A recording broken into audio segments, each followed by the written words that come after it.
America के नायब सदर जेडी वेंस ने कहा है कि वाशिंगटन को उम्मीद है मकबूजा कश्मीर में हालिया हमले पर भारत का रद्द-ए-अमल वसी इलाकाई तनाज़े का बायस नहीं बनेगा। खबर रसा एजेंसी रॉयटर्स की रिपोर्ट के मुताबिक जेडी वेंस ने फॉक्स न्यूज़ के शो स्पेशल रिपोर्ट पे इंटरव्यू के दौरान कहा कि अमेरिका को उम्मीद है कि भारत इस दहशतगर्दाना हमले का इस तरह जवाब देगा जिससे वसीतर इलाकाई तनाज़ा पैदा ना हो। उम्मीद करते हैं कि पाकिस्तान भारत के साथ ताउन करेगा। सदर डोनाल्ड ट्रंप समेत आला अमरीकी रहनुमाओं ने इस हमले की मजम्मत करते हुए इसे दहशतगर्दी और गैर इंसानी करार दिया है, जबकि पाकिस्तान पर बराह रास्त इल्ज़ाम लगाए बगैर भारत की हिमायत का इजहार किया है।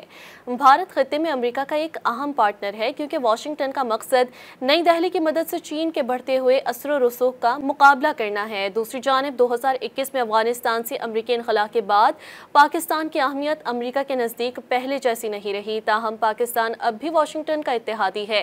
इससे कबल भी हालिया दिनों में अमरीका ने भारत और पाकिस्तान पर जोर दिया था कि वो कशीदगी को कम करने और जिम्मेदाराना हल तक पहुँचने के लिए एक दूसरे के साथ मिलकर काम करे। भारत ने इस हमले का इल्ज़ाम पाकिस्तान पर आयद किया है। इस्लामाबाद इस इल्ज़ाम को मुस्तरद करता है और इसने गैर जानिबदाराना तहकीकात का मुतालबा किया है। मज़ीद न्यूज़ अपडेट्स और डिजिटल स्टोरीज के लिए सब्सक्राइब करें डॉन न्यूज़ पाकिस्तान।